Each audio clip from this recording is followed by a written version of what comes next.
Hello, and thank you for tuning in to another episode of The View from 32, the 1932 Criterion Theater podcast.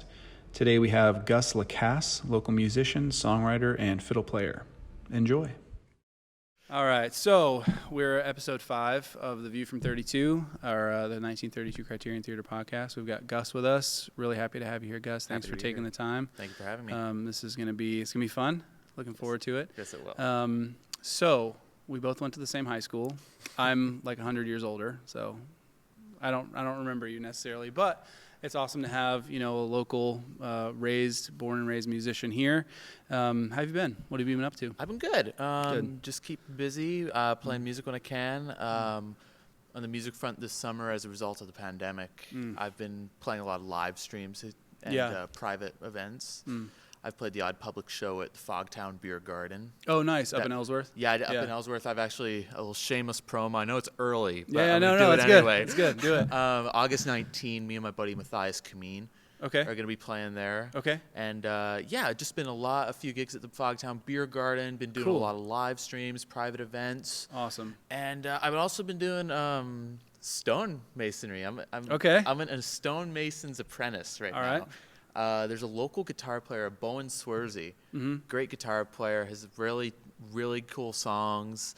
And he was the lead singer and guitar player for the Beat Roots. They played Great Went, and they played all around Maine. Yeah. And he's a stonemason, so I'm working with him this summer as well. That's awesome. And how's that been going? You enjoying it? I love it, actually. Yeah, I feel like I would really like doing that. I've done some basic, masonry type work, nothing professional, just stuff around our house in Nashville where we came from, and hopefully here soon. But yeah, it's really fun, and you feel good. It's tiring, but at the same, when you get done, it's a a day, satisfying tiring. Yes, though. you're like, I built something today. It's not like nothing. No disrespect to gardening or anything, but no. With gardening, you weed the bed, and 2 days later that you're going to be back doing the same thing again. Yeah. Whereas with stonemasonry, I find it's like, wow, we just did that, and you work on it for 6 hours. It feels small. Yeah. But then when you step away from it, it's like, whoa. And it's like, this is probably going to be here for 200 years. Yeah. That's the other thing that's cool. Yeah, especially making something that is going to remain forever. Kind of like music. I mean, that's why I think recording is cool, because you record a song and it's like, that's there forever. Yeah. It's never going away. Like my kids and my grandkids, they'll hear that someday. And it's a really cool thing. Yeah. And especially with stonemasonry has a lot to, with music. There's a lot of passing down.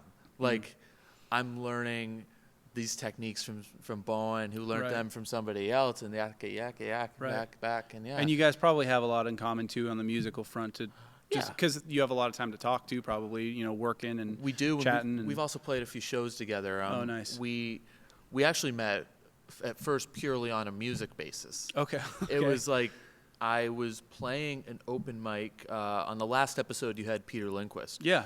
And me and Peter Lindquist were playing an open mic, one of the Monday ones at Sips in Southwest Harbor. Okay. Yeah. And we were playing, and Bowen was in the crowd, and I met. We met, and we were just chatting right quick. And that night, he has his Stone Poet Publications, and he has a blog, and he said, hey, Gus, I'd love to have an interview with you. Can we sit down and chat? And I'm like, yeah, let's sit down and chat. And then that started a friendship, and we got playing music together. And it was this, the stonemasonry thing kind of happened on accident, honestly, because it was about May. My online courses have all wrapped up. I'm a university student at the moment. Okay. And my courses finished up, and I was looking for a job, and me and Bowen were in touch. Was it like, hey, do you know of anything around? Or? I was more like, hey, I applied for this. Oh, okay. And he's like, don't take that.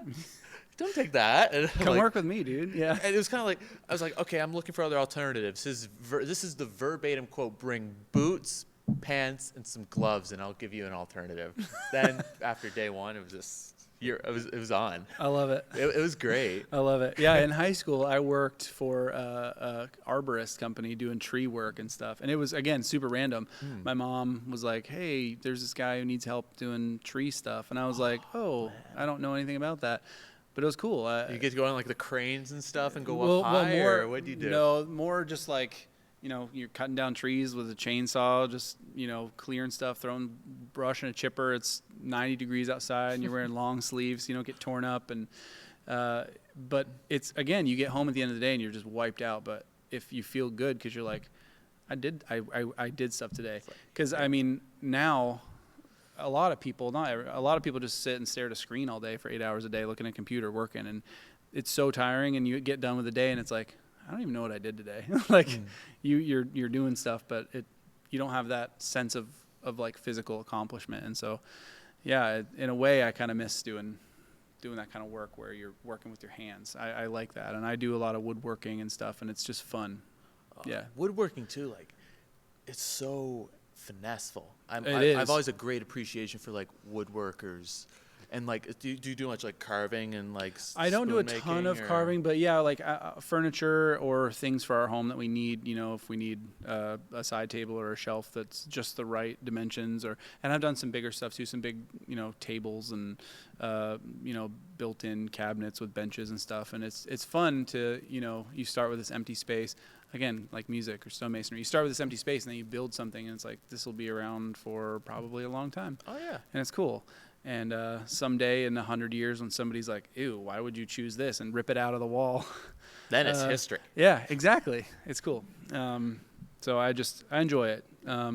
So you went to MD High School. Yes. And what made you start wanting to play the violin? So the violin for me started when I was about, I want to say, it was grade 1. Okay. I went to Trenton Elementary. Mm-hmm. For the first few years of elementary school. Okay. And then I went to the base school. But yeah. I started Trenton, and I was just walking down the hall one day, and if you're familiar with Trenton Elementary, like you walk down the younger grades, and then it comes right in the cafeteria. Okay. Yeah. And the cafeteria had a wall up dividing it in two. On one side was the music room, and on the other side was cafeteria. Right. And I was walking through the cafeteria part, and you can hear everything that's going on in the music room because there's no ceiling. Right. So I heard somebody playing violin, and I'm like, whoa. I go in and see somebody from my class playing violin. I'm like, whoa, it's so cool. Yeah.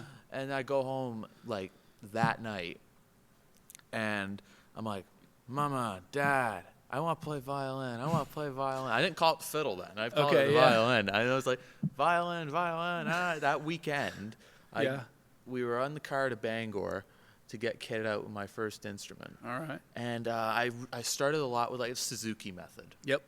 Totally. It's a good foundation. It is, yeah. I mean, not all the stuff is the funnest to play, but it's a very good foundation. Right. It's true. It's funny because, so I don't mean to interrupt you. No, go ahead. I played violin from first grade till 8th grade for 8 years, and I was never very good.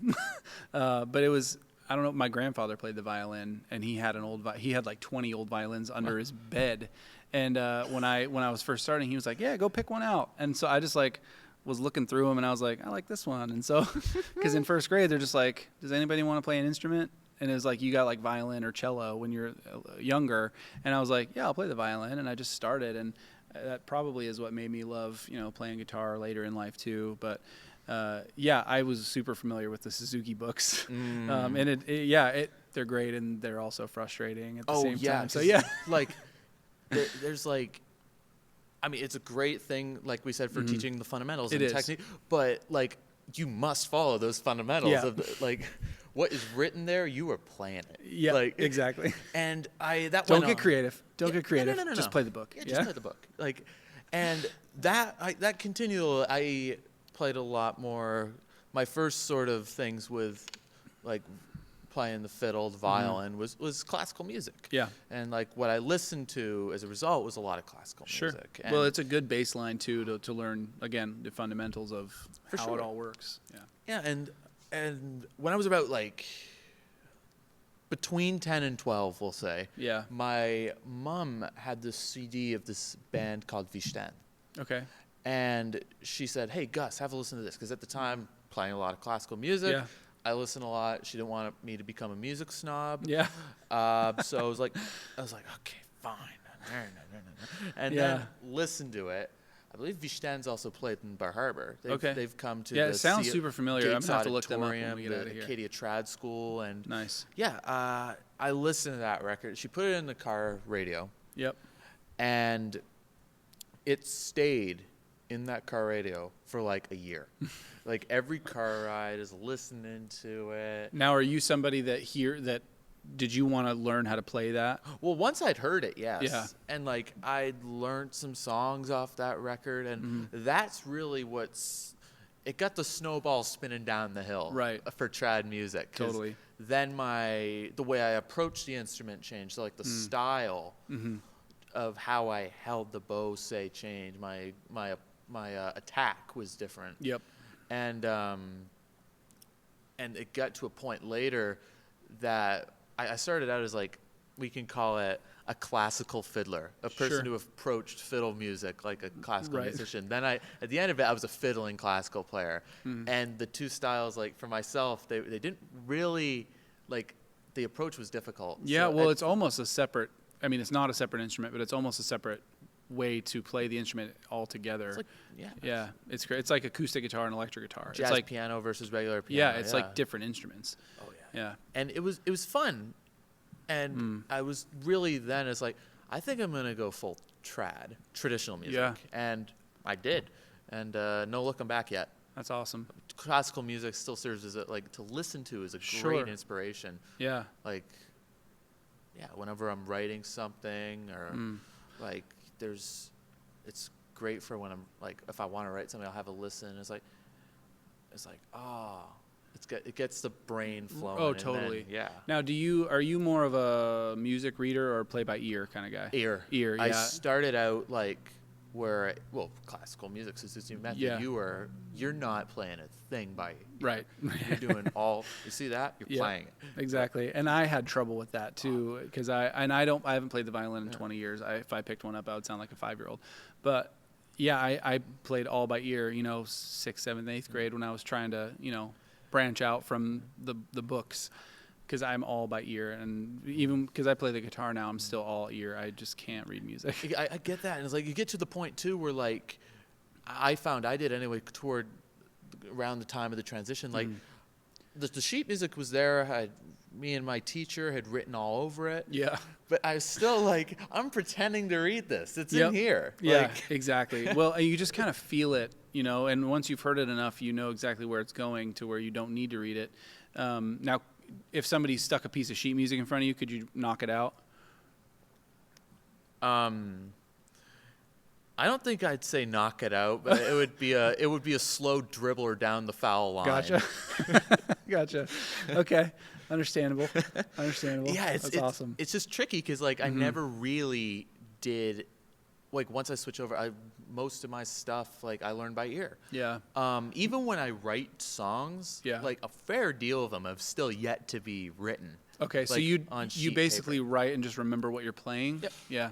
Yeah, and then like with that too, you can kind of go Grateful Dead with it. Yeah. In terms of like they play the same songs at every show, but they play it differently. Exactly. So like it's kind of like that too. Well, and that's the thing. You wrote it, so if you play it a little bit differently every time, it's like it's my song. I can do whatever I want. Yeah. Yeah. Yeah, I like that. So when you write, it's kind of by ear. Do you use any sort of guitar or anything when you write, or is it pretty much all just fiddle when you're writing? I'd say mostly on the fiddle. I play mandolin as well. Oh, nice. I mean, I'm not a fantastic mandolin player. Now mandolin, I don't play my wife is great at mandolin, but it's the same strings, that's right? That's why I started playing mandolin. That's what I thought. I didn't want to sound stupid. No, it's great. Okay. And like I can like plunk out like one song on the top 2 strings of a guitar. Sure. Like, yeah. But mostly it's the fiddle that I use, and the mandolin.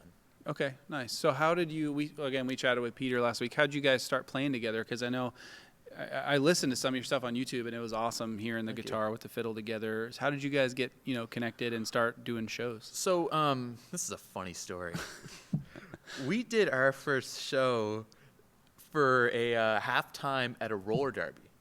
Okay. So yeah. Let me That's explain. unique. Yeah. So we have a mutual friend called Chuck Whitney. Okay. He's a local musician. He also builds his own like flutes Oh, and nice. stuff like that. And Chris Gray and Jim Gray Okay. are also two local musicians. And I played trad music with them when I was young. I was like 11 or 12. Yeah. And like, Dang. yeah. And Chuck, we all have a mutual friend who's a harp player, who's also a roller derby person. And That's again super unique person. Yeah. A harp roller derby person. That's awesome. It was just I the love it. wildest thing. She's like, Yeah. "Hey, you want to play halftime?" It's like, "Okay, we'll play halftime. We'll play some tunes." It's like, you're gonna play Wipeout. You know that one? Because how fitting to You have to. Yeah, and they're like da da da da da da da. Yeah, it's just you need it. Yeah. So then we had like it was one of those things we had like one practice for it. And Peter was going to be the guy with the Stratocaster who would just rip the solo on Wipeout. Right. But the thing is, too, we never actually told him what we were playing for. We never told him we were going to So he didn't know he was playing halftime at a roller derby No, show. not at He just all. knew he had a gig. He knew he was playing at the Cross Center. And we go in, and he sees all these lines of tape on the floor, and he's like, "What's this?" Like, he's like, "Oh, we're playing halftime at a roller derby, man. We didn't tell you?" It's like, "No, you didn't. Yeah. But we're here now, and Let's do it. Yeah, we're gonna do it." And Yeah. we did it, and fell out of contact a little bit. And it was a few years later. I have a regular show when pandemics aren't raging throughout the country, Yeah, the and world. hosing everyone's live shows. Yeah. When things are normal, we'll say. Yeah. I have a regular show for a tourist group at the Asku in Northeast Harbor. Yep. And That's a nice spot to play. that was a great Yeah. spot to play. And, Beautiful. right in that side reading room there. Oh, Once yeah. you go through the lobby there. And Yep. I play, this would have been my 7th year playing Okay. that. I got that when I was in like grade 6. Dang. And That's amazing. thanks. And Yeah. it was a fun time. I'd play the show one night, and Peter was there. He had just gone. I was just going out. He was just coming in. I was like, "Hey, like, what's up? Great to see you again." Like, it's been a few years at this point. And I'm like, "Hey, what's your info? Here, let's keep in touch." Yeah. And then we reached out again. I would say like, "Hey, I need a guitar player for this gig," and then it turned into a lot of gigs. Yeah. And it turned into an album, and we played a lot. Kind of random. Like you weren't planning on doing Yeah, album or anything. And I learned some of his stuff. We co-wrote some things. Nice. And it was good fun. Do you find it easier to co-write with somebody who's playing guitar while you're playing fiddle, or is it more challenging that way? I think for me, when I write personally, Yeah. like I can co-write and I enjoy co-writing with people, but I find that I'll play with somebody, and then I'll if I'm improvising the chords, I'll take an idea that I played later on and do it like full round with it more on my own. So it's a kind of like a co-writing thing. But Sure. It's but you get ideas that you can use in other places too. Yeah. That's cool. That's cool. And we did a lot of that. A lot of tunes were written in that time. And like I said, we recorded a record. It's on iTunes. It's called Forgotten Dream. Cool. And, we'll stick a link in the video description for you guys too. For sure. Sweet.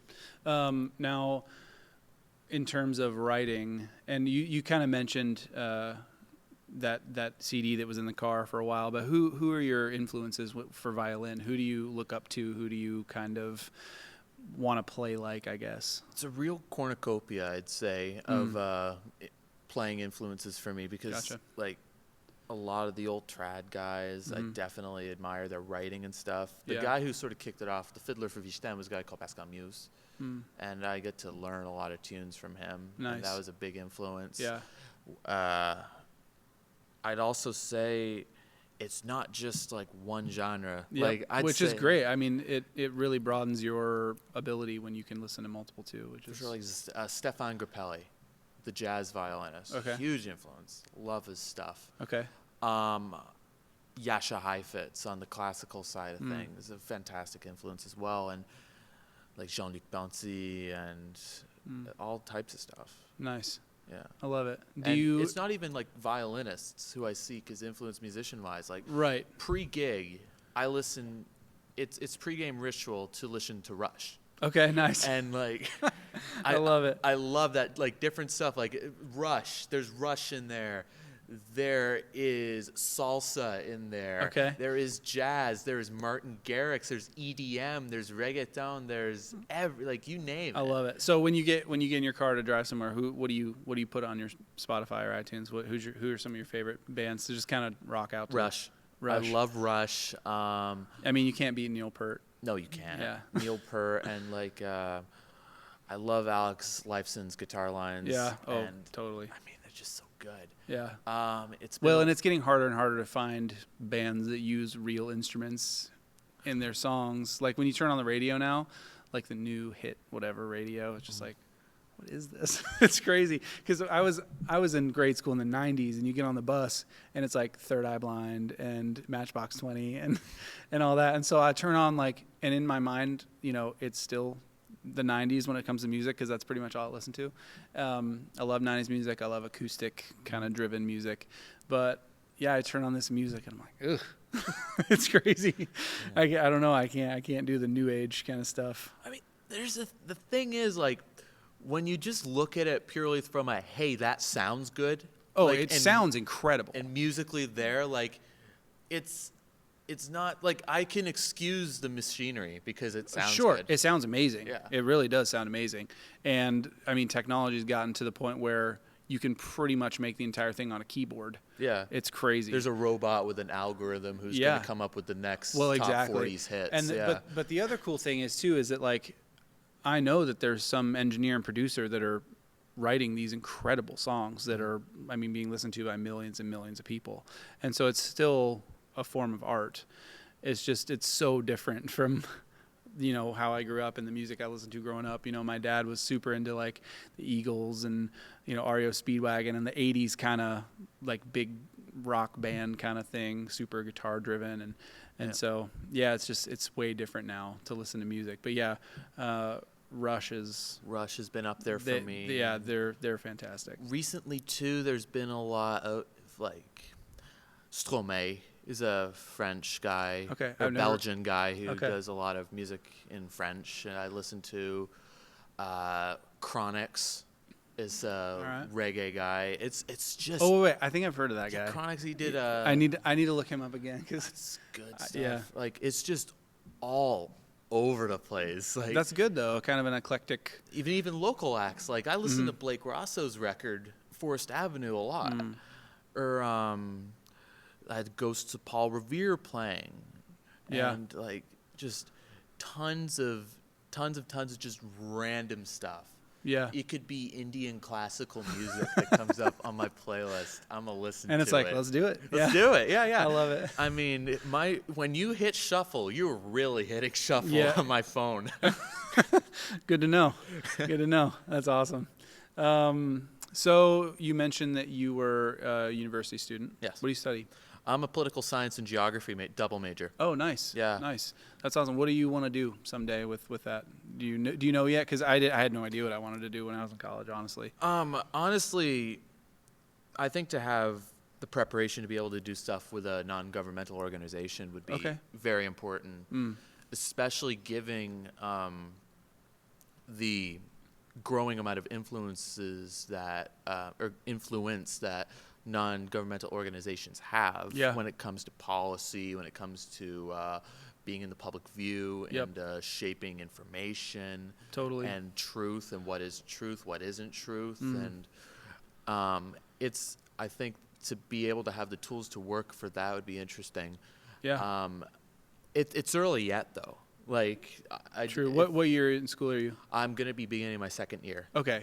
So not even halfway there yet. Yeah. And it's definitely, I have a real interest in the politics and the political scene and international politics. Yeah. Well, there's a lot going on right now. It's crazy, man. It's a crazy. What a time to learn. Like, it's true. I'm very happy, like, though it's dystopian what's going on, it is a great time as a student of politics to see, like, how it's been how this is a complete paradigm shift from It what is. the world is used to politically. Well, and I mean, in 80, 50, 80, whatever years, people are going to be studying this moment in history, and you're getting to learn, in this moment in history, like what's actually happening, because it's crazy right now, and nobody knows what's going to happen, and even with this, the whole COVID thing and everything that's going on right now, it's been nuts. It's been very nuts, and yeah, like I said, it's a very interesting time. And probably a lot of your learn. professors are like, I mean, exactly. I don't know what's happening either. This is not the norm, and so let's figure it out together. Like, yeah, it's not the old like way of it's not. Well, how do I want to word this? I think for the first time in a long, long time, one of the biggest pieces of thought that's really coming on the forefront is populism. Yeah. And this is a very interesting time to learn about populism. And it's ugly in some ways, and in other ways it's used to rally people, and it's such a broad term that's being thrown around That's on all true. sides. Yeah. And I mean, I have my personal beliefs on the state of things right now. Sure. And I think that I can't really think the way I think without approaching it from a populist perspective.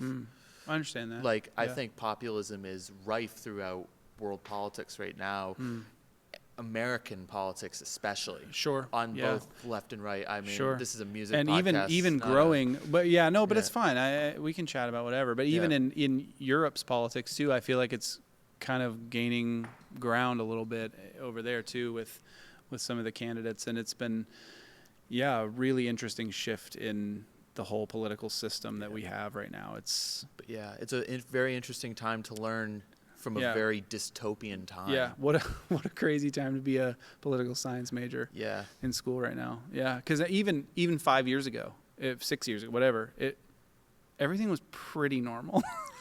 I mean, yeah, like generally speaking, yeah. If you would have said in 5 years that there was this, going to be a global pandemic that was crushing the economy. Jeez, man, like a week before, I didn't even think it was going to be like I know. I'll tell you, like I go to university in Newfoundland.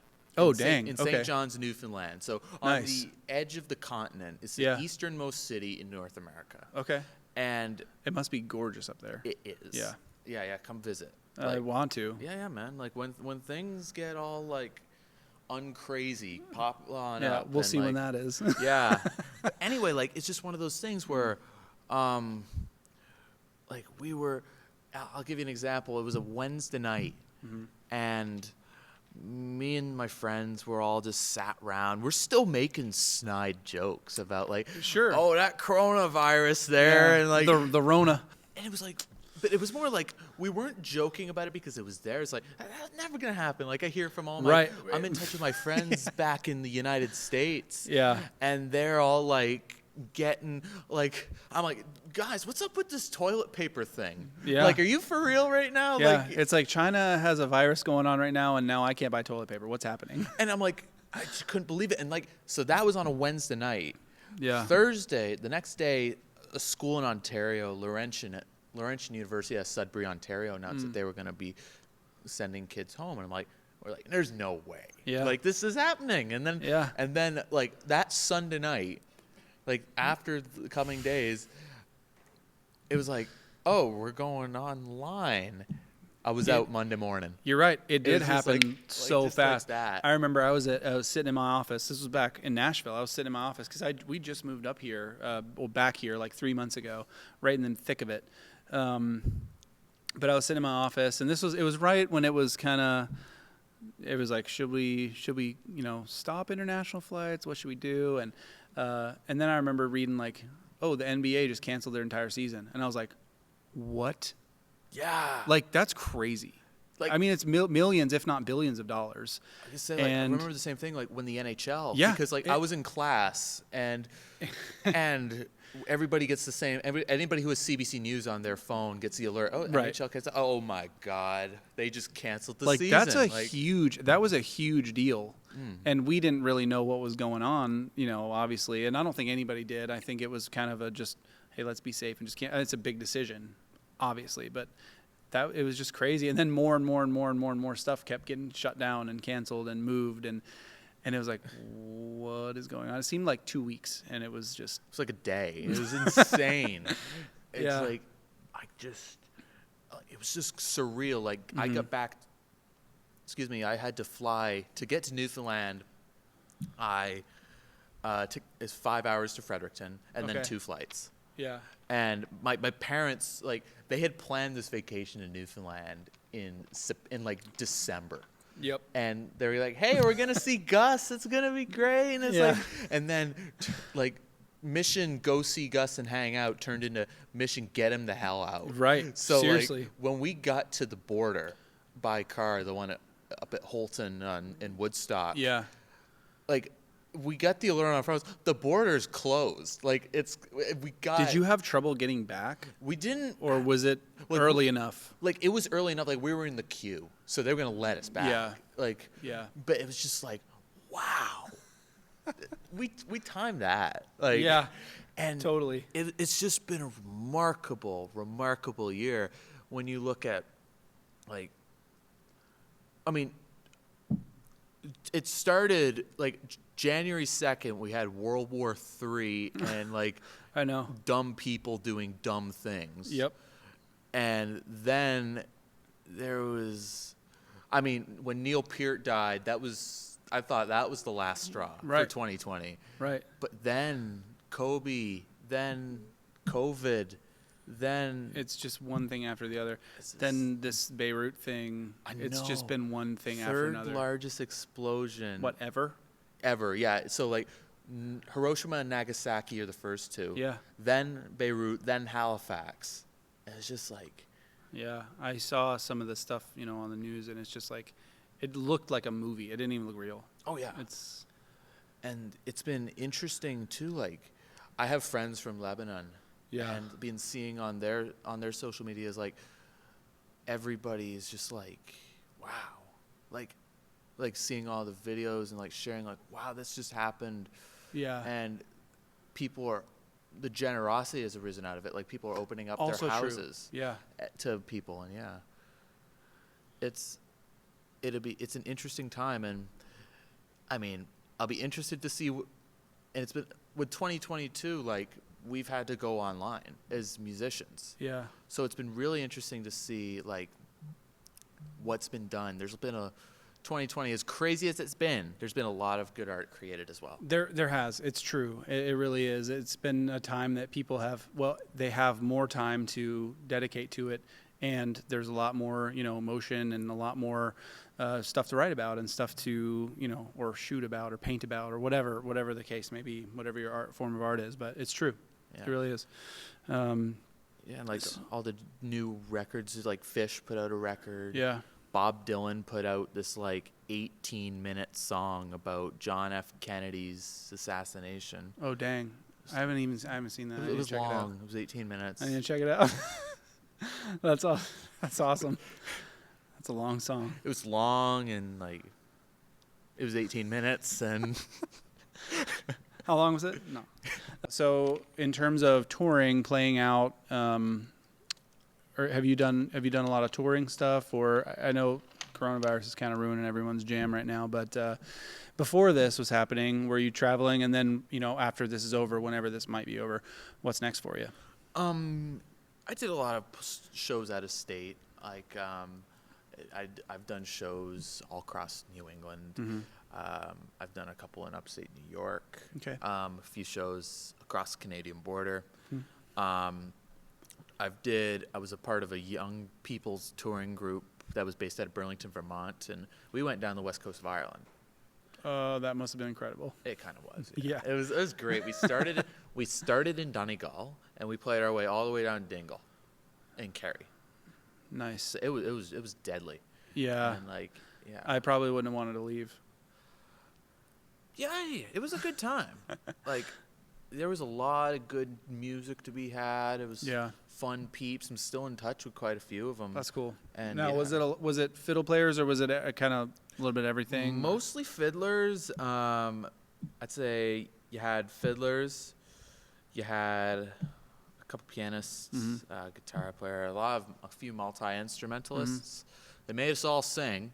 Okay, And nice. Are you a singer too? Do you sing like? Do you I enjoy sing it? backup. Okay. And I'm not a confident singer. I'll admit it that way. Like car jams, I'm screaming. Super But confident. But if there's people there, I jump back. Sure. Like into my, like I'm a little. I'm a little shy when it comes to singing a front line in front of an audience at the Gotcha. moment. But hopefully I'll overcome that bump. Yeah, totally. Yeah. Totally. And honestly, I mean, you're still a young guy for having played for so many years. And so, yeah, I think you'll get to the point where you'll have like one experience where you sing like solo and then you'll feel amazing about it. And then You'll be good to go. Yeah. Yeah. You'll be good to go. So in all your travels, do you have any, we've been asking all the artists that have been on, cause musicians always have the best road stories. Do you have any good road stories, any good tour stories, anything that happened that was just like, that was so unique, so crazy? Ooh. And if you need to think about it for a second, I just so I know, like, what type of road stories did they tell? So Bobby had one where she said that she was playing a show in front of a bunch of people, and everyone started laughing and pointing and getting their phones out and taking pictures, and the bass player's pants fell down, and he didn't pull them back up. And he was just playing bass with his pants down. And then we had Mark Cantor on, and he was telling us a story that they were doing a show up in northern Maine somewhere, and he got in. They had like a little portable sauna in the room, and he closed himself in the portable sauna. He was like, I took all my clothes off, got in the sauna, and I was just chilling. I was tired. And my bandmates came in, unplugged the sauna, and pushed me down into the main lobby and just left. And I'm in a portable sauna without my clothes on. And so he was like, I had to get out and sprint back to my room. And yeah, so just. Nothing that epic. I have nothing that epic, which is. That's probably good. No, it isn't. Like that sounds like wild. Well, yeah, like, well, that's what I said. I was like, that's what good friends are for, doing that to you. And now, I mean, he has a great story to tell about it. I suppose I got a gig story. So it was the year the Elmian was this big French battleship. Okay. That they refurbished, and because of like I'm a fiddle player, they had me, and they also had a bunch of other music going on.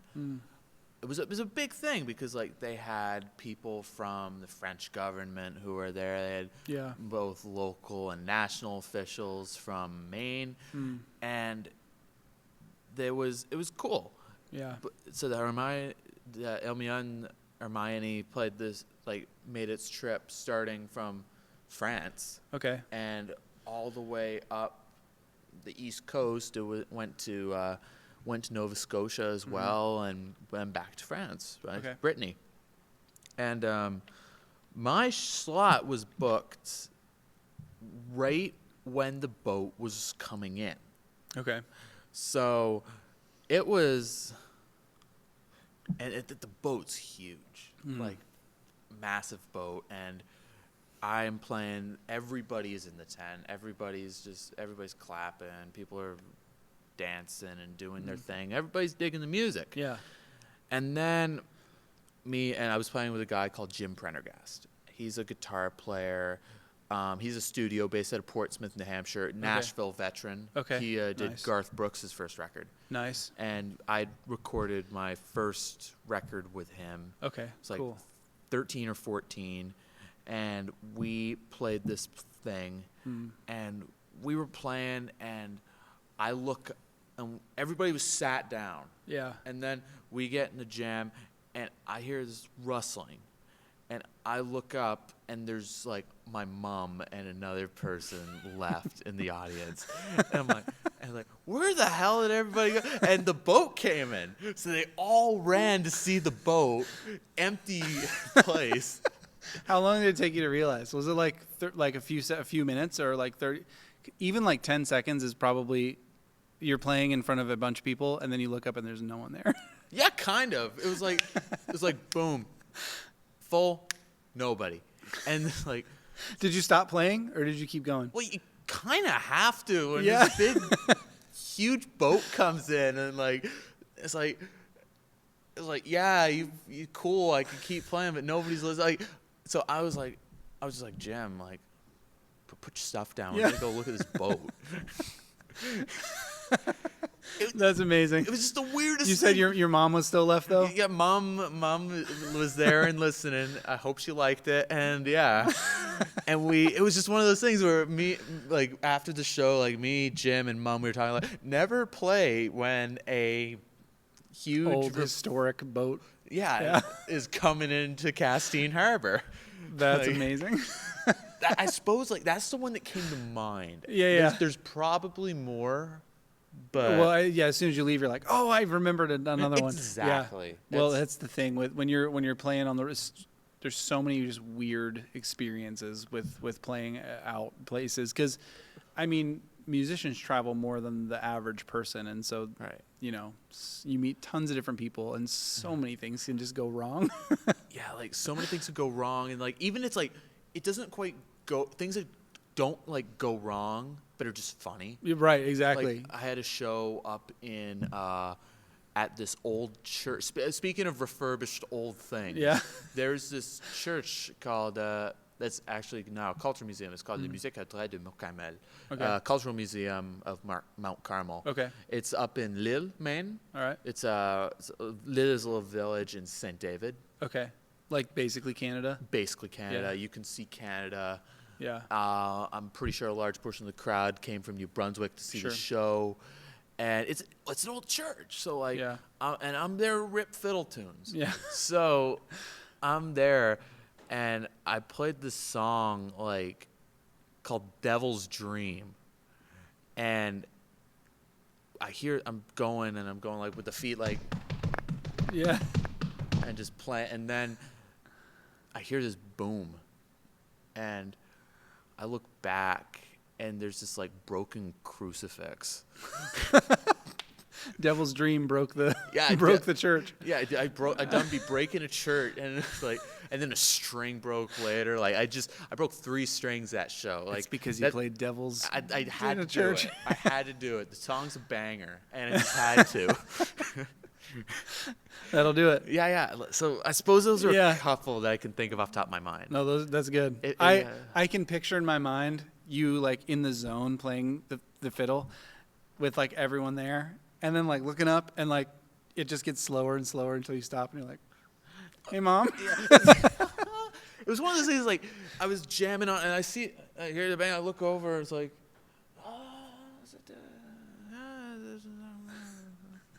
and then the string Sorry, breaks, yeah. song ends. I just broke a crucifix, metal crucifix. That had probably been up for hundreds of years. That's a good one too. Yeah. Yeah, so many things can happen on the road. It's crazy. I mean, there's just so much room for anything to happen. Yeah, literally, and like you said, it doesn't even have to be something that's going wrong. It's just like the I did that the right, unknown. and it Yeah. broke a crucifix. Yeah, the unknown. You just never know what's going to happen. Well, that's awesome. So, Gus, thank you so much for chatting with us for a bit. Thank you. Really looking forward to hearing you play. Thank you. I mean, you're a young guy, so we're looking forward to, seeing what you do next and seeing what's coming next for you in your life. And I'm sure there'll be many other albums and a lot of other performances, and hopefully we'll get you on the Criterion stage when this whole craziness is over. We would be honored by that. So Thank you very much. Thanks for having me, Taylor. Great. No problem. Let's then. dip out. We'll hear you play some songs, and we'll go from there. Wicked. Ciao. Thanks.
set of tunes I'm going to play is a couple jigs and then some reels.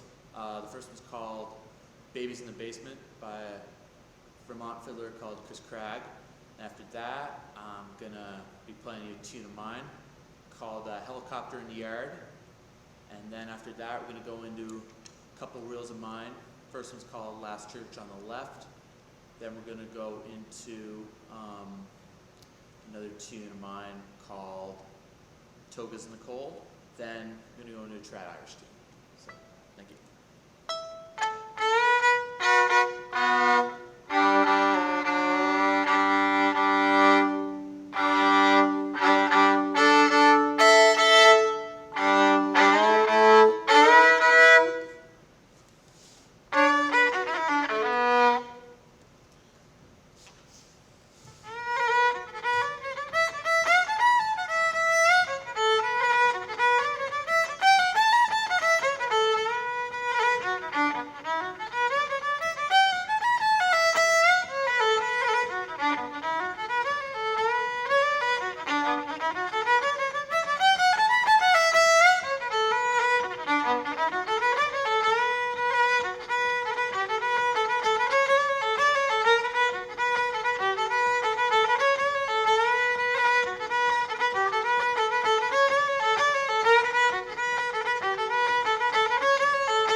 you.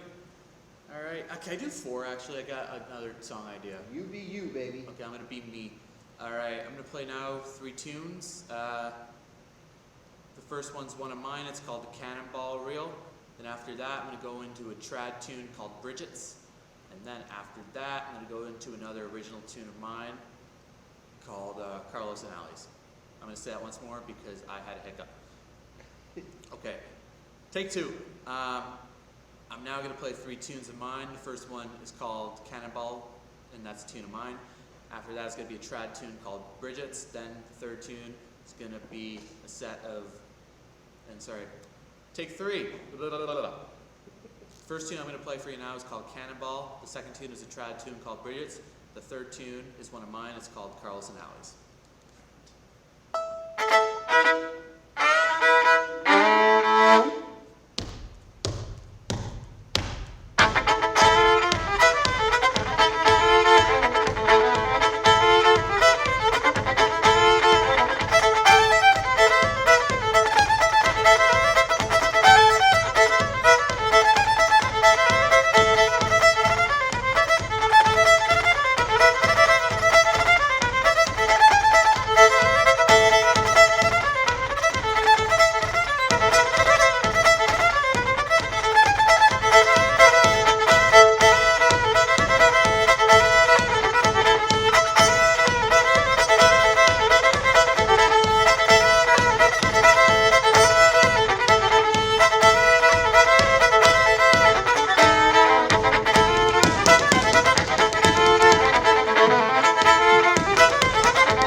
Thanks. All right. Do a blast of tunes now. First one's called Russian Lullaby. I learned this song in like grade 4. I went to the Bay School, and every Friday we'd all get together and we'd all sing. And this is one of the songs that I learned to sing. You can feel free to sing it at home. There's absolutely no lyrics to it, so that makes that easy. And after that, I'm going to play you a tune from Brittany. It's called Gavet. After that, is there going to be another tune? Yes, it's going to be another tune of mine. It's called The Killers of Fun. After that, a tune called Atlas Obscura, and maybe something else there too. So, thank you.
Hi, everybody, and welcome back to A View from 32.